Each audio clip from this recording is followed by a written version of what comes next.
Illinois faces some big challenges. Today, we're about to hear a truly honest analysis of the problems we face. Equally as important, you'll also hear an in-depth discussion of some practical solutions. This is your radio source for stories, the insight, and the answers you won't hear anywhere else. Not in the media and not coming from Springfield. You're listening to Illinois Rising, presented by the Illinois Policy Institute. Now, here's your host, AM 560's Dan Proft. Welcome to another edition of Illinois Rising. Dan Proft. I'm a co-host of Chicago's Morning Answer on AM 560 with Amy Jacobson, Monday to Friday, 5 to 9 a.m. And joining me this week is Illinois Opportunity Project co-founder Pat Hughes.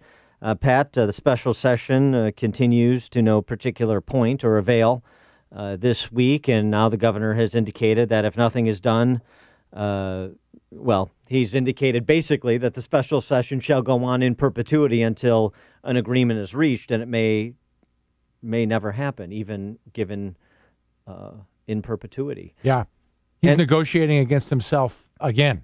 Well, it's interesting because we've talked on this show, we talked last week on this show about the unholy capitulation that has been offered up by the governor as well as Senate and House Republican leadership.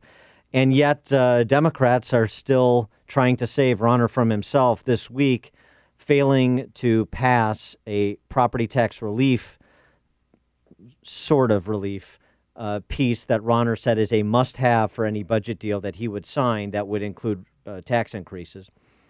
It lost 59 to 46. Of course, needs a super majority now in order to pass. This is the 4-year freeze that the governor has proposed. Here's the freeze, though. 4-year freeze, so temporary, can't rely on it, on the nation's highest property taxes. But it exempts Chicago, it exempts CPS, it exempts 17 other financially distressed school districts. It also would have exempted many city payments on long-term debt, as well as their contributions to police and fire pension funds. So it's one of these property tax freezes we've gotten accustomed to in Illinois over the last 3 decades, a property tax freeze that results in higher property taxes. Yeah, Dan, this is all politicking, right? We're going to talk about the minimum wage later, which is the same kind of concept, right? You say property tax freeze. We have the highest property taxes in the nation, and they're trying to narrate to the public, hey, look, I freezed your property taxes. Aren't we great guys? Even though that isn't the case at all. So this is just political narrative. That's the whole point of it. It's not actually going to reform property taxes. And we've talked about it many times. There shouldn't be a freeze. Property taxes should be lowered. They should be lowered to a certain point. We talk about 1% of home value. They shouldn't go up until a capital event. That would be real property tax relief, the type that we have in Indiana and in other states.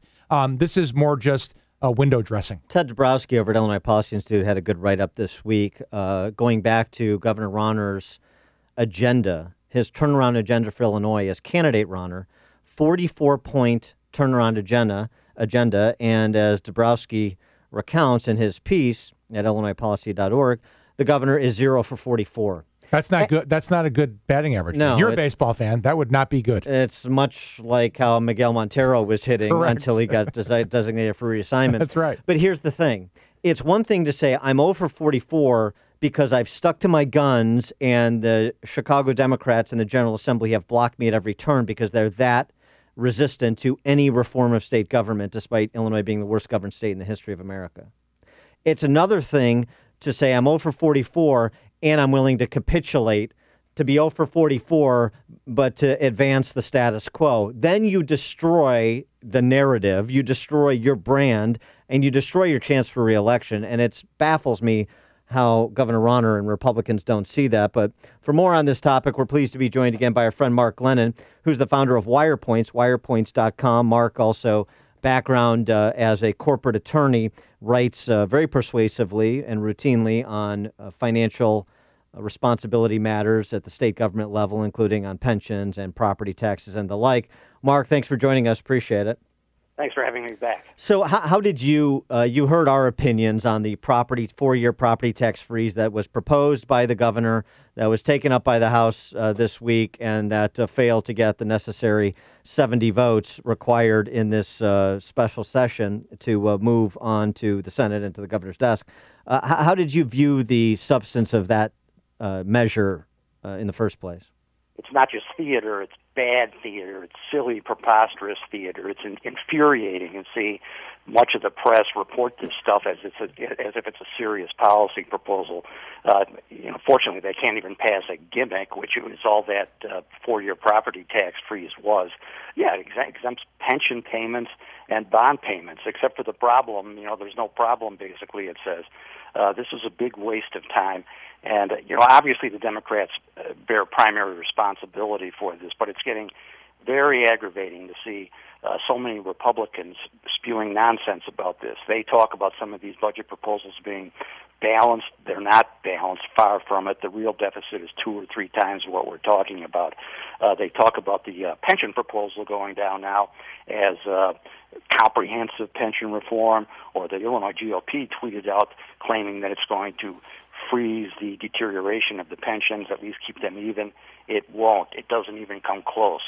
They got to get their story together, and they got to lay it out as it is. The first step to fixing a problem is measuring it properly, and we haven't even done that. No thanks to many Illinois Republicans. Mark, it seems to me, and I've been arguing that what the governor has done and now what the Republicans have done is sort of bring themselves down to the level of Mike Madigan and the Democrats in the narrative. And so now they're just getting tarred and feathered with all of the problems that have existed in the state for the last decade or two, and they've brought themselves down to that with this, argument that we need a budget and we need to raise taxes. And in the end, they lose that narrative politically. Does the governor and the Republicans, by consequence, do they have time to pivot off of this? I mean, I was hoping that they'd get in and out of this special session and that Ronner wouldn't be calling for it to continue and that he'd pivot to a budget with no tax increase. What is your thought on his ability to pivot at this point on the policy? He's got time. Boy, he needs to replace certainly his communications staff fast, and probably his entire political staff. I don't know these guys personally. I'm sure there's some exceptions, some good ones there, but he's got a problem with his staff, and he personally has to get his act together as a politician. I saw a wonderful tweet by Ron Sandak, one of the few GOP people with any communication skills. He said, this is a fiscal crisis, not a budget crisis. And the media doesn't understand that. Most people don't understand that.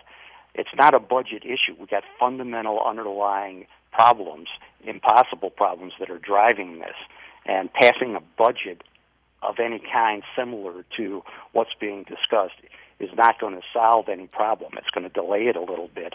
But the budget crisis is really just accelerating and compressing the problem into a faster time frame. Well, we got to keep Ron Sandak off Facebook as an aside. But in terms of the budget numbers, so this is the problem that Ronner has. That's all of his own doing, which is why it's particularly exasperating.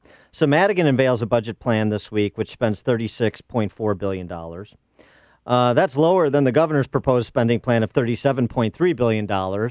So now the governor's a bigger spender than Madigan. Madigan doesn't have any indication of how he's going to pay for it. So it's just a spending plan, not a budget plan, which is confusion that the ruling class Pauls in this state love. And then you have the House Senate Republicans in their compromise budget, somewhere in between those two numbers, calling for a spending cap at that number, despite the fact that the spending cap would necessarily include this massive tax increase that's proposed right now, because last fiscal year the state took in $33 billion. So you can understand why the Illinois electorate just kind of can't keep track of all of this phony baloney math, throws up their hands, and is just looking for the turnstiles out the door.